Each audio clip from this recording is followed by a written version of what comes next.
Welcome back to education zone. कैसे हैं आप लोग? उम्मीद करते हैं कि अच्छे होंगे। सभी लोग जुड़िए फटाफट, लाइव सेशन क्लासेस हैं और सेशन को लाइक कीजिए, सब्सक्राइब कीजिए और शेयर कीजिए।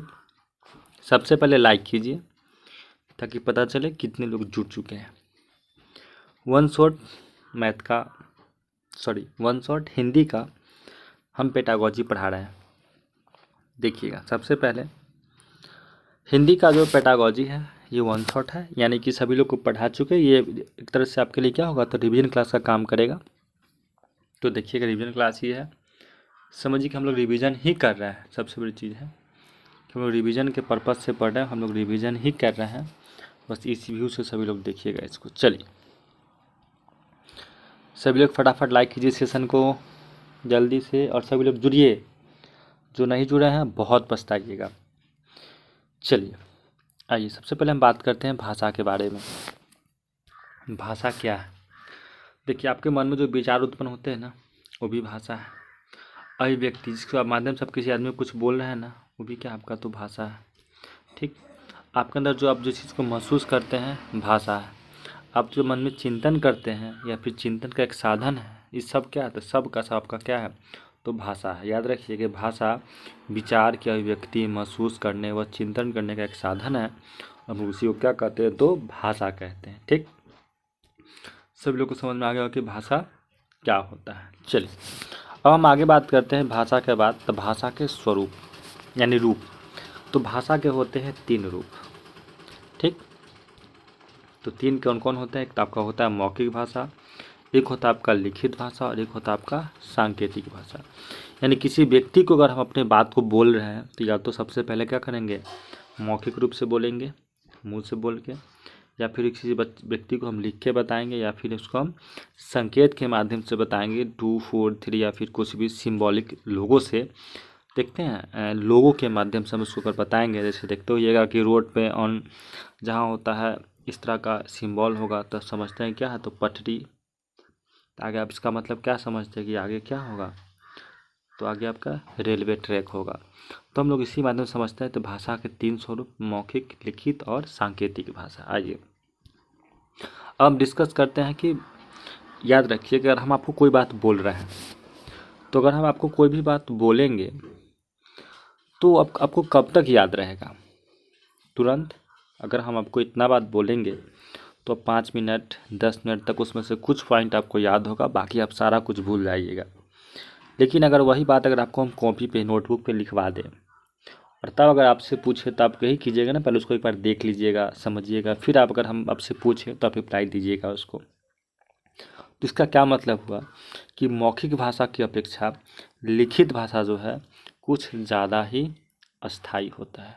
तो यही है, तो इसका मेन यही है मोटो कि यहाँ लिखा हुआ है कि लिखित भाषा मौखिक भाषा की अपेक्षा अधिक अस्थाई होती है। यानी जो बात हम अगर एक दूसरे से बोल के जो करेंगे, उससे ज़्यादा अगर हम लिख लेंगे तो क्या होगा? हम कुछ ज़्यादा इससे समझेंगे। क्लियर है? तो यही बात था कि लिखित भाषा जो है मौखिक भाषा की अपेक्षा ज़्यादा अधिक अस्थाई होती है। चलिए, अब हम बात करते हैं भाषा अर्जन। अर्जन का मतलब ही होता है कि वैसी भाषा जो आप स्कूल में ना सीखे हो, यानी स्कूल को छोड़ के बाकी आप जहाँ भी सीखे, अपने दोस्त, ठीक, अपने फैमिली, परिवार, समाज, समुदाय, आप जहाँ से भी सीखे होइएगा। अर्जन का मतलब ही होता है क्या था? अर्जित करना। यानी जो ऐसी बात जिसको आप जहाँ कहीं भी आपको जहाँ मिले आप वहाँ से अगर उस चीज़ को अर्जित करते हैं तो सब क्या कहलाएगा? आपका कहलाएगा भाषा अर्जन कहलाएगा। चलिए, हो गया। अब हम बात करते हैं अधिगम। देखिए, तो अधिगम का मतलब होता है कि वैसी पढ़ाई जिसको आप सिर्फ कहाँ सीखिएगा? तो सिर्फ और सिर्फ आप स्कूल में सीखिएगा। सारा भाषा क्या कहलाएगा आपका? तो भाषा अधिगम कहलाएगा। तो क्लियर हो गया। वैसी भाषा जो हम अपने परिवार, समाज, दोस्तों के बीच सीखते हैं भाषा अर्जन कहलाता है। और भाषा अर्जन में व्याकरण का कोई महत्व नहीं है, क्योंकि वो आपके दोस्त, परिवार, कहीं भी उसको सबसे ज़्यादा हम लोग सीखते हैं मातृभाषा। लेकिन अधिगम में हम लोग व्याकरण के नियम को पढ़ते हैं, कहाँ हलंत, कॉमा क्या करना है, नहीं तो सारा हम कहाँ? स्कूल से सीखेंगे। तो सारा विद्या कैसा होगा? तो स्कूलिक होगा। चलिए, हम अगर दोनों के अंतर की बात करें तो देखिएगा कि अर्जन क्या है? तो अर्जन आप परिवार में जब सीख रहे हैं तो कैसा? अवचेत प्रक्रिया है ना? कैसा प्रक्रिया आपका? तो ये आपका अब चेत प्रक्रिया, लेकिन कैसन है तो चेतन प्रक्रिया है। यह स्वाभाविक प्रक्रिया, स्वाभाविक जैसा आपका स्वभाव होगा घर परिवार में आप एक दूसरे सुनिएगा और वैसा ही सीख जाइएगा बोलने का। और ये कैसा आपका था नियमबद्ध प्रक्रिया है। नियम यानी कि जब ग्रामर पढ़िएगा तब उसमें कुछ नियम होते हैं कि किसको कहाँ कैसे बोलना है, कहाँ रुकना है, कहाँ कॉमा हलन पूर्वीराम, यानी बहुत सारे नियम होते हैं व्याकरण में। तो आप सारा नियम को फॉलो करना होगा, यानी नियमबद्ध प्रक्रिया है। सभी लोग जुड़े हैं तो लाइक कीजिए सेशन को फटाफट जल्दी से स्पीड। फिर हम बात करते हैं अनौपचारिक। अनौपचारिक का मतलब हो गया कि आप कहीं भी सीख सकते हैं। हम चर्चा किए अर्जन में आप घर से, परिवार से, दोस्त मित्र समाज कहीं भी अगर किसी की बात अच्छा खराब सुन के अगर सीख रहे हैं तो सब आपका भाषा अर्जन में आएगा। लेकिन इसका एक संस्था होता है, औपचारिक संस्था होगा कि आप इसको स्कूल से ही सीखिएगा और कहीं आप इसको नहीं सीख सकते तो क्या होगा भाषा अधिगम में आ जाएगा। आपका अर्जन हमेशा मातृभाषा होता है, याद रखिएगा। यानी कि जो जहाँ जन्म लिया उसका जहाँ का वहाँ का जो भाषा होगा क्षेत्रीय भाषा मातृभाषा वो आपका कहलाता है भाषा अर्जन।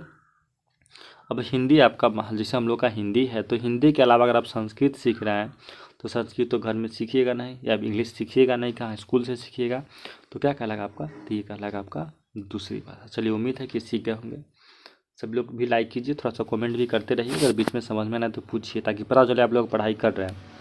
आइए अब जो हमारा टॉपिक है, आपका टॉपिक है लक्ष्य भाषा के बारे में कि क्या होता है आपका लक्ष्य भाषा और मातृभाषा। देखिए पहले हम बात करते हैं लक्ष्य पे।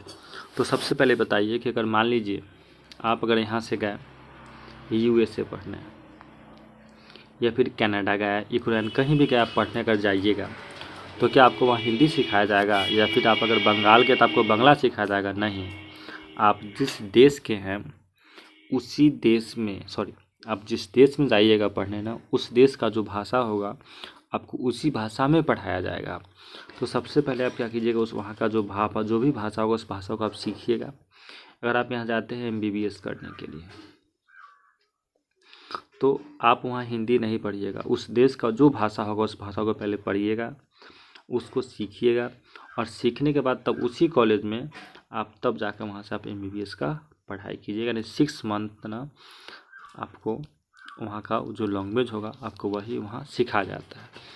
जैसे हम लोग इंग्लिश सीखते हैं तो हम लोग का इंग्लिश भी क्या हो गया, तो इससे लक्ष्य भाषा हो गया क्योंकि इंग्लिश हम लोग के सब्जेक्ट में आता नहीं है। तो इस कंडीशन से देखा जाए तो यही आपका होता है लक्ष्य भाषा। और मातृभाषा क्या हो गया कि हम जहाँ से जन्म लिए और हम लोग का जो अपना घर में जो भाषा होता है स्कूल जहाँ भी बोलते सब हमारा क्या है तो मातृभाषा है। तो उम्मीद है कि आप लोग को समझ में आ गया कि लक्ष्य भाषा और मातृभाषा में क्या अंतर है। चलिए अगर हम भाषा की विविधता की बात करें तो भाषा की विविधता को बांटा गया कितना है तो 3 में। जस्ट चर्चा हुआ हम लोग का मातृभाषा, तो जो हम लोग अपने जहाँ भी अभी हैं जिस क्षेत्र में जगह पे वहाँ जो हम बात को बोल रहे हैं उस हमारा मातृभाषा हो गया। हम लोग अभी तक कोई राष्ट्रभाषा नहीं हुआ है क्योंकि जब से देश आज़ाद हुआ तब चर्चा हुआ कि सबसे किस भाषा को राष्ट्रभाषा दिया जाए, तो लगभग 70% लोग रहे होंगे जो हिंदी बोल रहे थे उस समय। तो कुछ दक्षिण भारत के भी लोग थे तो अपना वहाँ का अपना भाषा बोल रहे थे। तो इस तरह से देखा गया। फिर कुछ लोगों ने बोला कि जो सबसे पुरानी भाषा है उसको को लिया जाए, तो सबसे हम लोग का पुरानी भाषा वहाँ का तमिलनाडु का था, केरल, क्योंकि सबसे हम लोग का ऐतिहासिक भाषा वहीं से मिला। तो अगर उस भाषा को अगर हम लोग राष्ट्रभाषा मानते तो हर लोग उसको ठीक से बोल नहीं पाते। तो इस पर जब विवाद हुआ तो लास्ट में एक भाषा बना, इसका नाम था कॉमर्शियल भाषा, और उसमें रखा गया किसको तो इंग्लिश को रख दिया गया कि चलिए तब तक जो भी ऑफिस का काम होगा वो आपका किस में होगा तो इंग्लिश में होगा। चलिए तो वही हम लोग का आज तक इंग्लिश पेज में फंसा हुआ कि हम लोग का कोई राष्ट्रभाषा भी नहीं है। हम लोग का राजभाषा है, तो हम लोग का जो राजभाषा है तो हर राज्य की अपनी एक भाषा होती है। जैसे केरल का केरलम हो गया, बंगाल का बंगाली हो गया, महाराष्ट्र का मराठी हो गया। तो हम लोग का क्या हो गया राजभाषा हो गया। तो उम्मीद है कि आप लोग राजभाषा, मातृभाषा और राष्ट्रभाषा को समझ गए होंगे। चलिए तो अभी तक जो हम लोग का 8वीं अनुसूची क्वेश्चन कितना बार पूछता है कि 8वीं अनुसूची में ही याद रखिएगा 8वीं अनुसूची में ही 22 भाषाएं शामिल हैं हमारे देश में। तो हम लोग का 22 भाषा कौन कौन है देख लेते हैं। असमीस है, असम का उड़ीसा का उड़िया, उर्दू हो गया, कन्नड़ हो गया, कश्मीरी हो गया, कोंकणी हो गया, गुजराती, डोगरी, तमिल, तेलुगु, नेपाली, पंजाबी, बांग्ला, बोडो, मणिपुर, मराठी, मलयालम, मैथिली, संथाली, संस्कृत, सिंधी और हिंदी। अभी तक हमारे देश में पूरा 22 भाषा लागू है, जो भारत सरकार द्वारा इसको मान्यता प्राप्त है और संविधान के 8वीं अनुसूची के माध्यम से। अब इसमें से किसी एक भाषा को प्राथमिकता दीजिएगा तो हमेशा मुद्दा फंसेगा ही, इसलिए तक हमारा कोई राष्ट्रभाषा नहीं बन पाया। लेकिन हर देश का अपना एक राष्ट्रभाषा है। आप जैसे जाइएगा तो एक चीज़ और भी है, जो जो देश गुलाम हुआ ना वहाँ इंग्लिश बोला जाता है। अगर आप जा रहे हैं चीन में जाइएगा तो वहाँ इंग्लिश का कोई वैल्यू नहीं है, वो अपनी भाषा में सब चीज़ लिखता है। नेपाल जाइए सेम भाषा, जो उसका अपना राष्ट्रभाषा होगा वही है। लेकिन एक भारत ऐसा देश है जहाँ इंग्लिश बोला जाता है और यहाँ के लोग इंग्लिश को ही ज़्यादा वैल्यू देते हैं, लेकिन ये गलत है, नहीं होना चाहिए। इसलिए हम लोग का जो भी नया शिक्षा नीति आया है 2020 NEP, इससे प्राथमिक बच्चा को इंग्लिश पढ़ाना ही नहीं है। जो आपका लोकल लैंग्वेज होगा ना, वहाँ का मातृभाषा हम लोग को उसी में पढ़ाना है। चलिए, अब हम सब बारे में पढ़े थे, नॉन चॉम्स्की पढ़ाए भी थे। नॉन चॉम्स्की एक बहुत बड़े मनोवैज्ञानिक थे और इनका मानना था कि बच्चा में जो भाषा सीखने की क्षमता होती है ना, वो जन्मजात होती है। जन्मजात करने का मतलब बच्चा जन्म से ही भाषा को सीख के आता है। यानी इनके पास एक यंत्र था, भाषा अधिग्रहण यंत्र LAD।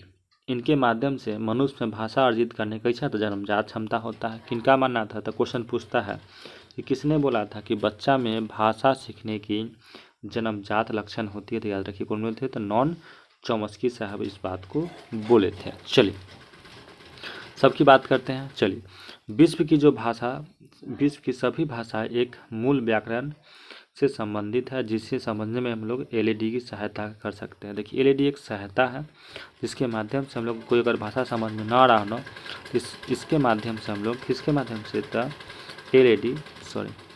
LAD के माध्यम से उस भाषा को हम लोग समझ सकते हैं अच्छा से। चलिए अब हम बात करते हैं, और भी हमारे पास बहुत सारे मनोवैज्ञानिक थे। एक इनका नाम था सेवियर वर्कर्स। इनका मानना था कि भाषागत सापेक्षतावाद की परिकल्पनाओं के अनुसार किसी भाषा की संरचना उस भाषा के बोलने वाले विश्व दृष्टि को प्रभावित करती है। जिस क्षेत्र में आप हैं वहाँ को जो भी बोलने जाने वाली भाषा है उससे आप क्या है, तो कहीं ना कहीं प्रभावित होइएगा। इस सिद्धांत के अनुसार प्रत्येक व्यक्ति अपनी भाषा के माध्यम से ही विश्व को देखता और समझता है। जिसका जो तरीका है अपने तरीका से उस चीज़ को देखेगा और उस चीज़ क्या करेगा, तो वो अपने आप को समझता है। कौन बोले थे ये बात, ये बोले थे सेवियर वर्कर्स। आइए, जैसे क्वेश्चन आया था कि यह विचार की भाषा निर्धारित करती है कि हम दुनिया के बारे में किस प्रकार सोचते हैं। आ गया ना, दुनिया के बारे में, अपने बारे में नहीं। जैसा हम बोले जिसके पास जैसा सोचने की क्षमता होगा वो दुनिया के बारे में वैसा ही सोचेगा। ये बात कौन बोला था, तो ऑप्शन हो जाएगा ना, स्पीर वाप्स परिकल्पना। याद रखिएगा ये दुनिया के बारे में। चलिए आगे सभी लोग फटाफट देखिएगा, लाइक कीजिए, लाइक फटाफट। आइए, स्किनर साहब भी थे, सभी को बताया था। स्किनर जो थे क्रिया अनुबंधन सिद्धांत दिए थे और ये सबसे ज़्यादा परीक्षण किए थे। कबूतर पर चर्चा कर लेते हैं। इनका मानना था कि अगर कोई भी चीज़ अगर बार बार दोहराया जाए तो हम उस चीज़ को बहुत जल्दी से सीख जाते हैं। इनका एक स्टोरी था कबूतर वाला, सभी लोग को पढ़ाए भी थे। चलिए, स्किनर का क्या मानना था कि इन्होंने सुझाव दिया कि एक बच्चा अपने माता पिता और आसपास के लोगों की भाषा अनुकरण की भाषा सीखते हैं। इनका मानना था कि कोई बच्चा अगर भाषा जो सीखता है ना, वो अपने आसपास परिवेश से, अपने माता पिता, अपने दोस्त, अपने परिवार समाज का जो भी जैसा बोलता है उसको क्या करता है बच्चा, तो अनुकरण करता है। अनुकरण का मतलब क्या होता है, तो देख के कॉपी करना, यानी कि कॉपी करना। अनुकरण के माध्यम से बच्चा क्या है, तो भाषा को सीखता है। किनका मानना था ये, तो ये तो स्किनर, इन्हीं का मानना था। बहुत बड़े मनोवैज्ञानिक ये भी थे।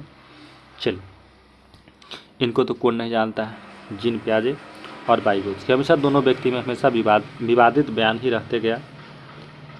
चलिए, जीन पियाजे का मानना था अनुसार विचार भाषा से पहले आता है और भाषा को निर्धारित भी करता है। किनका मानना था, याद रखिए क्वेश्चन हमेशा फंसता है। जीन पियाजे का मानना था कि सबसे पहले विचार जो है, आपका जो विचार है जो आता है वो भाषा से पहले आता है। यानी भाषा इनके अकॉर्डिंग कि भाषा पहले आएगा आपके मन में, तब उसके बाद क्या होगा, तो आपके अंदर विचार आएगा। तो ठीक इसी का उल्टा, क्योंकि हमेशा ये दोनों सिद्धांत एक दूसरे को उल्टा ही दिया।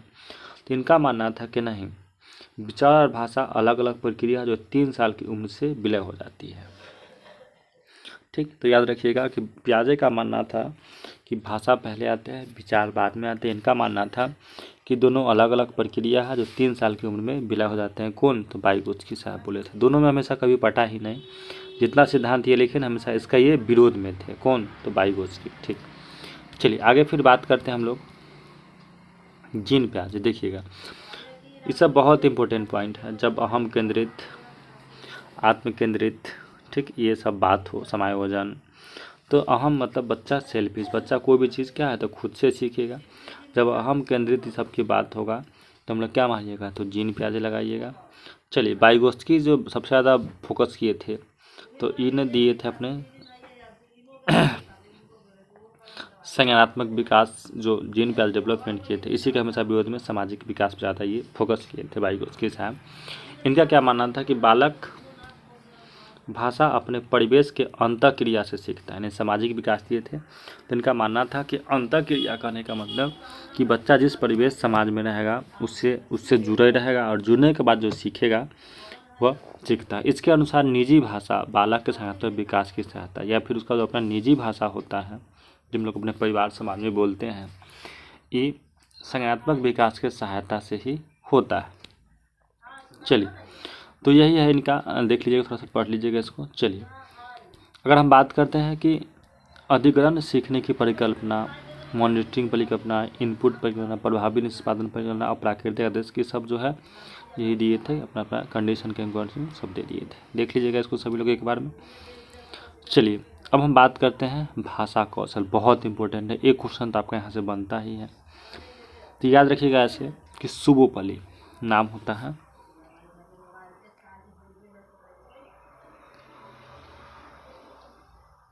शुभोपली, ठीक, स से सुनना, स से सुनना,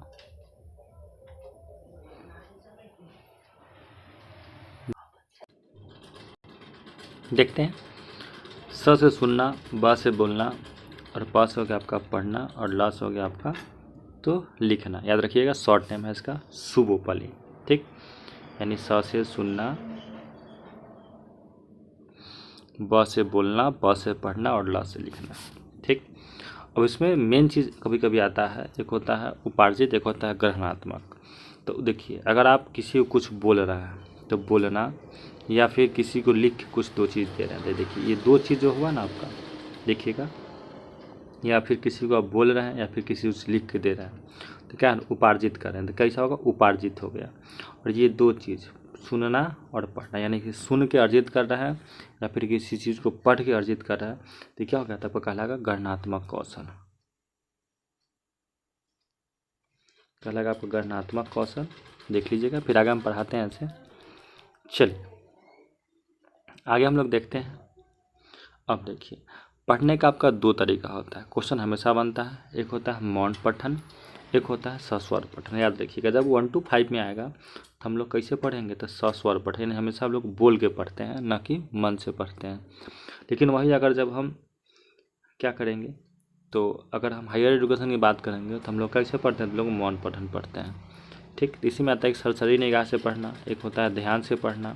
तो याद रखिएगा, जब हायर लेवल की बात होता है तो हम लोग मन से पढ़ सकते हैं, मौन चुपचाप होके। लेकिन 1 to 5 का जब भी बात आता है तो हमेशा बच्चा क्या करता था? सस्वर, यानी कि बोल के ही पढ़ेगा तो ज़्यादा बेटर होगा।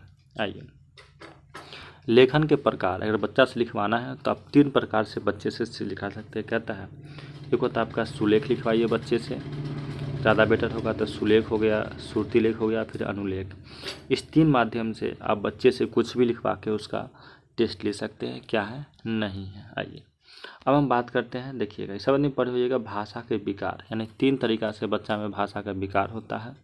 ठीक, जिस बच्चा को पढ़े थे अफेजिया, अफेजिया मतलब बोलने संबंधी विकार अगर किसी बच्चा में है तो उसको कौन बीमारी होगा? अफेजिया। डिसलेक्सिया, लिखने संबंधी, लिख लेते हैं, क्या संबंध इसका होगा? तो बोलने संबंधी। अगर बच्चा ठीक से नहीं बोल रहा है तो उसको कौन सा विकार उत्पन्न होगा?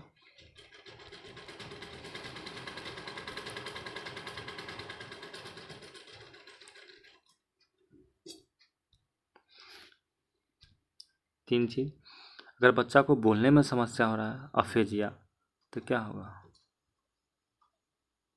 सॉरी डिसलेक्सिया, तो होगा आपका लिखने संबंधी विकार, देख लीजिएगा। डिस्ग्राफिया आपका हो गया, सॉरी ठीक तो है, ये हो गया ग्राफ, सॉरी देखिएगा फिर से, थोड़ा सा वो हो गया था। आइए सबसे पहले बात करते हैं ग्राफ, नाम है डिस्ग्राफिया, यानी ग्राफ बनाने का काम होगा। तो ग्राफ हम किससे बनाते हैं, तो लिखना हो गया, लिख के करते हैं ग्राफ बनाना। डिसलेक्सिया की बात करें तो डिसलेक्सिया अफेजिया, यानी कि एक सुनने वाला हो गया, सुनने और लिखने और बोलने, ठीक। डिसलेक्सिया 3 तरह का विकार होता है, ये आपका लिखने वाला हो गया, ये आपका बोलने वाला हो जाएगा, आपका ये सुनने वाला हो गया। 3 तरह का विकार जो होता है भाषाई विकार होता है। चलिए अगर हम पढ़ाने की बात करें तो बच्चों को पढ़ाएंगे हम 2-3 मेथड से। भाषा अधिगम शिक्षण की प्रमुख विधियाँ, तो कौन कौन सा विधि है, तो सबसे पहले आपका है व्याकरण विधि, ठीक। इसमें बच्चा पढ़ाते हैं व्याकरण समझ करते हैं, व्याकरण पढ़ाने के लिए बच्चा सबसे अच्छा विधि होता है। उसके बाद व्याकरण अनुवाद की विधि से पढ़ाइएगा, प्रत्यक्ष विधि से डायरेक्ट सीधे पढ़ाइए बच्चे को, सम्मिश्र विधि हो गया, संप्रेषण हो गया, और आगमन विगमन सबसे ज़्यादा इंपॉर्टेंट होता है। और से आगमन यानी कि पहले उदाहरण फिर नियम, और निगमन में पहले नियम और तब बच्चे को उदाहरण देकर आप उसको पढ़ा सकते हैं। सबको बारी बारी से पढ़ते हैं। देखिएगा व्याकरण विधि क्या होता है, तो इस विधि के अंतर्गत सबसे ज़्यादा बच्चा क्या देखता है, तो भाषा के नियम शब्द के साथ लिखा जाता है और उसको याद, क्योंकि व्याकरण है तो व्याकरण में याद करना अनिवार्य है। तो इसमें आप बच्चों को नियम सिखाइएगा तो बच्चा याद करेगा ही। और इसके बाद शब्द संयोजन व्याकरणिक नियम के आधार पर बच्चों को अभ्यास कराइए, क्योंकि बच्चा पढ़ेगा व्याकरण। आइए व्याकरण में अनुवाद विधि से क्या होता है, परंपरागत और मान्यता विधि के रूप में पढ़े। इसमें व्याकरण का अनुवाद 2 विधि से परस्पर संयोजन होती है। आइए प्रत्यक्ष मतलब होता है डायरेक्ट मेथड, बच्चों को कुछ भी कराइए, जैसे डायरेक्ट करने का मतलब अगर सीधे उससे अगर मौखिक वार्तालाप करते हैं सीधे, तो उसका रहता है प्रत्यक्ष विधि। इसमें क्या होता है इसको देखिएगा, तो प्रत्यक्ष विधि में क्या होगा आपका कि व्याकरण अनुवाद विधि के अनेक सीमाओं के कारण प्रत्यक्ष विधि सबसे इसमें क्या है, इसमें मौखिक वार्तालाप विधि भी कहा जाता है। सीधे बच्चे से अगर क्वेश्चन भी था पीछे वाले पैसेज में, सॉरी पेडागोजी में, कि डायरेक्ट बच्चे से हम डायरेक्ट मौखिक वार्तालाप करते हैं तो कहलाएगा आपका मौखिक विधि यानी प्रत्यक्ष विधि। इस विधि में शिक्षार्थी मातृभाषा के मध्यस्तर के बिना यानी भाषाई को सीखता है, यानी कि जैसे अगर आपके कॉलेज में कोई बच्चा स्कूल में अगर आ गया बंगाल का, तो अगर वो कोई बंगाली सा भाषा बोलेगा तो आप सुन के सीख जाइएगा ना, तो क्या विधि होगा, वो कहलाएगा डायरेक्ट मेथड। सम्मिश्रण विधि, इस विधि के अंतर्गत भाषा शिक्षण की प्रक्रिया में व्यवहारिक पक्ष का मिश्रण होता है। व्यवहार कहने का मतलब कि सम्मिलित विधि में शिक्षण भाषा शिक्षण विभिन्न उद्देश्यों के अनुरूप, यानी कि जैसे आप कीजिएगा होटल मैनेजमेंट, तो वहाँ जाने के बाद बच्चा को हर तरह का भाषा का ट्रेनिंग दिया जाता है। क्या आप मोबाइल फ़ोन भी देखते हैं, हर तरह का, यानी कि क्योंकि आपको इसमें सब भाषा सीखना हो, क्योंकि आप उद्देश्यपूर्ण प्रक्रिया है, तो उद्देश्य के अकॉर्डिंग अगर बच्चों को पढ़ा रहे हैं तो कैसा विधि कहलाएगा, तो आपका कहलाएगा सम्मिश्रण विधि। चलिए अगला विधि देखते हैं हम लोग, ये सब लोग को भी पता होगा। संप्रेषण का मतलब भी होता है बातचीत करना। इस विधि के माध्यम से क्या है, संप्रेषण की विधि का विकास हुआ। इन्हें भाषा प्रयोग सीखने में भाषा का संरचना सिखाया जाता है कि कैसे क्या है नहीं है, हम लोग करेंगे किसे, संप्रेषण विधि से। ये सभी लोग को पता है। अ से आगमन, अ से होता है उदाहरण से नियम की ओर, बच्चों को पहले सिखाइए उदाहरण फिर नियम, और इसमें होता है विशिष्ट समान, और भी पढ़ाते हैं मूर्त समूह, ये सब इसी में आता है। निगमन बच्चों को सबसे पहले नियम सिखाइए, या नियम से बच्चा कहाँ जाएगा, उदाहरण की ओर, तक कहलाता है निगमन विधि। कहाँ से होता है, आपका समान से विशिष्ट की ओर होता है। आइए अगर बात करें शिक्षण के, देखिए बताए थे जॉन डीवी दिए थे शिक्षण के त्रिआयामी सिद्धांत, यानी एक ट्रेंगल रहता है, ये आपका ट्रेंगल है, देखिए अगर गौर से देख रहे हैं तो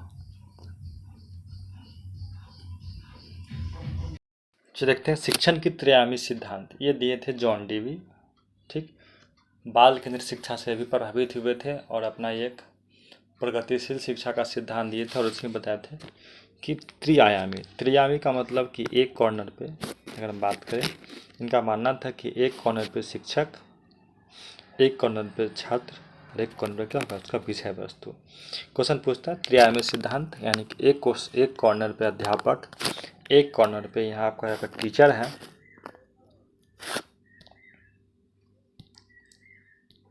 अगर आपके इस कॉर्नर पे टीचर है तो यहाँ आपका कौन होगा, स्टूडेंट होगा, तो यहाँ कौन आपका विषय वस्तु होगा। इस तरह का दिए थे। शिक्षण सूत्र जो होता आपका पढ़ा भी थे कि ज्ञात से अज्ञात की ओर पढ़ाइए, मूर्त से अमित की ओर और सरल से कठिन की ओर पढ़ाना चाहिए। चलिए, पढ़ाया तो चर्चा हुआ था। शिक्षण सहायक सामग्री सभी लोग को पता होगा, हम एग्जाम्पल भी देंगे सभी लोग को बारी बारी से। ठीक, तो अगर आपका जो शिक्षण सहायक सामग्री है वो आपको पढ़ेगा 4 तरीका से। सबसे पहले है दृश्य सामग्री, यानी वैसा चीज़ जो देख के पढ़ेंगे। श्रव मतलब सुन के, देखना और सुनना, और क्रिया सहायक सामग्री। आइए इधर देखते हैं। तो दृश्य सामग्री में कौन कौन ऐसा चीज़ जिसको हम लोग आँख से देख के पढ़ते हैं। तो आँख से देख कर अगर बच्चा को प्रोजेक्टर से दिखाइए, चलचित्र हो गया, फोटो दिखाइए। ठीक, इस तरह से क्लास का डेकोरेशन कर लीजिए। इस तरह का अगर पढ़ाइएगा तो क्या कहलाएगा, आपका दृश्य सामग्री कहलाएगा। और हम फिर बात करते हैं किसके बारे में, श्रव यानी सुनने वाला। तो सुनने के लिए क्या कीजिएगा, आप रेडियो सुनाइए बच्चा को, रेडियो के माध्यम से पढ़ाइए। टेप रिकॉर्डर हो गया आपका, टेप रिकॉर्डर के माध्यम से पढ़ाइए। यानी वैसा चीज़ जिससे बच्चा, टेलीफोन हो गया, फ़ोन के माध्यम से, जिससे बच्चा सुन के अगर आपका पढ़ाई करता है तो सब क्या कहलाएगा आपका, तो श्रव्य सामग्री कहलाएगा। इसमें क्या है, देखना और सुनना। तो क्या दिखाइएगा बच्चा को, टीवी दिखाइए, इसमें आपका वीडियो चला दीजिए, इसमें आपका नाटक भी इसी में गिनती होगा। जो नाटक होता है उसमें बच्चा देखता भी और सुनता भी है, तो इसको क्या कहिए, दृश्य और श्रव्य दोनों इसमें आ जाएगा। चलिए आगे बात करते हैं मूल्यांकन का उपरात्मक शिक्षण। सबसे पहले बात करते हैं मूल्यांकन होता क्या है। तो मूल्यांकन आकलन का बड़ा सा रूप होता है। आकलन में शॉर्ट मूल्यांकन, बड़ा होगा तो मूल्यांकन होगा। मूल्यांकन जब बच्चों का आप टेस्ट लेते हैं किसी चीज़ के बारे में, तो जब लेने के बाद बच्चा सब जो क्वेश्चन एराइज करते हैं, ठीक, टेस्ट लेना कहलाता है आपका मूल्यांकन। तो बच्चों को जिसमें जो भी समस्या होगा उस समस्या का पता लगाकर उसका समाधान करना ही कहलाता है निदानात्मक और उपचारात्मक परीक्षण। तो मूल्यांकन में यही 2 बात देखना था। अब बात करते उपलब्धि परीक्षण कर। इस परीक्षण में प्रमुख उद्देश्य अनुमान लगाना होता है कि शिक्षण कार्यक्रम में शिक्षार्थी ने क्या सीखा, यानी उपलब्धि बच्चे ने कितना हासिल किया। आपको ये पता करना होगा कि बच्चा कहाँ तक क्या पढ़ा नहीं पढ़ा, क्योंकि भाषा कौशल को कहाँ तक सीख पाना और उनके आधार पर भाषा प्रयोग किस हद तक उपयुक्त ढंग से कर पाया, हम लोग इसके बारे में पता करते हैं। यानी नाम है उपलब्धि, यानी हम जो पढ़ा है उससे बच्चा कहाँ तक उपलब्धि हासिल कर लाया किया, हम लोग को इसके बारे में जानना कहलाता है आपका उपलब्धि परीक्षण कहलाता है। चलिए, दक्षता परीक्षा सभी लोग को पता है कि शिक्षार्थी शिक्षक विषय को कहाँ तक समझ पाया। हम जो आपको पढ़ा है आप कहाँ तक इस चीज़ को जाने, भाषा कौशल में उसकी दक्षता या प्रवृत्ता का स्तर का निकालना कहलाता है आपका तो दक्षता परीक्षा कहलाता है। अभिरुचि, नाम बोला है रुचि से, और हम जो पढ़ा है अगर आपको पढ़ने में ज़्यादा इंटरेस्टेड है तो अच्छी बात है, नहीं है तो गड़बड़ है। तो कह रहा है इससे यह पता चलता है कि शिक्षार्थी भाषा सीखने के लिए उपयुक्त अभिरुचि रखते हैं कि नहीं, उसको मन है कि नहीं। यदि अनुमान लगा लीजिए कि अपेक्षित शिक्षण में सफल हो पाएगा कि नहीं, आप इससे पता कर सकते। आप जो पढ़ा रहे हैं तो उससे बच्चा अगर ज़्यादा सक्सेस है कि नहीं, इसका भी अनुमान लगा के पता कर लीजिए। या इससे ये भी आवश्यकता नहीं है कि शिक्षार्थी का लक्ष्य विषय के पूर्व ज्ञान, किंतु दक्षता परीक्षा के लिए विषय का ज्ञान होना आवश्यक होता है। ठीक है, उसको पहले से ज्ञान है, लेकिन जो दक्षता परीक्षा आपका होगा उसमें बच्चा इस चीज़ के बारे में जानना है कि नहीं, इसके बारे में पढ़ाते। बहुभाषिकता के बारे में कि बहुभाषिकता भारतीय अस्तित्व का एक अभिनव अंग है कि हर तरह का भाषा बच्चा इसमें सीखता है, चाहे जैसा भी सीखे। तो आपका हो गया। फिर अगर बात करते हैं पाठ्य पुस्तक, तो किताब है आपका रिमझिम, हिंदी का ही बुक है। इससे बहुत सारे क्वेश्चन आते हैं क्लास 1 में। अब कुछ क्वेश्चन को देखते हैं। तो क्वेश्चन हाईलाइट किया हुआ है आंसर इसका, इसीलिए हम कर दिए थे। कह रहा है कि हिंदी के विषय में क्या सही है। तो हम लोग का हिंदी न तो राष्ट्रभाषा है, न ही आपका मातृभाषा है, और न इसमें से कोई की हिंदी है। तो हर जगह बोला जाता है ना, तो हिंदी का क्या है, तो आपका एक तरह से राजभाषा है। चलिए, अगर हम बात करते हैं त्रिभाषी कौन दिए थे, हम बता भी थे। त्रिभाषी दिए थे जॉन डीवी। त्रिभाषी सूत्र के बारे में चर्चा भी हुआ था, जॉन डीवी दिए थे। किसके आयोग के अकॉर्डिंग तो आया था, तो उन्हीं से अपना प्रगतिशील शिक्षा अमेरिका में दिए ना, तब यहाँ तक फेमस हो गया उनका। तो कोठारी आयोग जब नियम आया तो उसमें नियम को फॉलो करा दिया गया कि हाँ उसके अकॉर्डिंग सारा काम होगा। आइए, निम्न में से कौन सा कथन सही है। तो भाषा अर्जन एक सहज प्रक्रिया है। सहज का मतलब होता है ईजी, तो बात सही है कि सहज प्रक्रिया है। और भाषा अधिगम एक प्रयासपूर्ण, अगर प्रयास कीजिएगा तब अच्छे से सीखिएगा, क्योंकि ग्रामर पढ़ना होता है अधिगम में। तो आपका दोनों बात क्या है, तो सही है। क्वेश्चन नंबर 4 की बात करते हैं, आंसर दीजिए। क्वेश्चन 4 के प्राथमिक स्तर पर हिंदी भाषा सिखाने के लिए सबसे अच्छा जरूरी क्या है? तो सबसे अच्छा, अगर सबसे अच्छा इसमें सारा बात आपका अच्छा लिखो, सबसे अच्छा की बात है तो कक्षा में लिखित आकलन करना, कक्षा में रंगीन पाठ्य पुस्तक होना, कक्षा में शिक्षण। लेकिन सबसे अच्छा क्या है? तो कक्षा में प्रिंट सम्मिलित। प्रिंट करने का मतलब हिंदी है तो उसके पूरा दीवार पे प्रिंटिंग करवा दीजिए आप, हर चीज़ 1 2 भाषा आकार हर चीज़ का सब लिखवा दीजिएगा, जब बच्चा ज़्यादा वहाँ से आपका कोई भी चीज़ सीखेगा। अगर हम आगे बात करते हैं कि बच्चे बोलचाल की भाषा के अनुभव को लेकर विद्यालय में आते हैं, तो हम बताए थे कि बच्चा जो जहाँ जिसका अपना मातृभाषा होगा अपना वही भाषा लेके आएगा बच्चा विद्यालय में। ठीक, तो बच्चों बोलचाल की भाषा ना सिखाई जाए। ठीक, बच्चों को बोलचाल की भाषा सुधारा जाए, क्योंकि बच्चा सुधारिएगा तो फिर गड़बड़ हो जाएगा। तो उसको जो है उसको उसे बोलने दीजिए, उसमें कोई नहीं। बस बच्चों की भाषाई अनुभवों को उचित प्रयोग कीजिए, आप उसका वैल्यू कीजिए स्कूल में कि हाँ ये बात सही है, फिर बच्चा धीरे धीरे उस माहौल में रहेगा तो अच्छे से सीख जाएगा।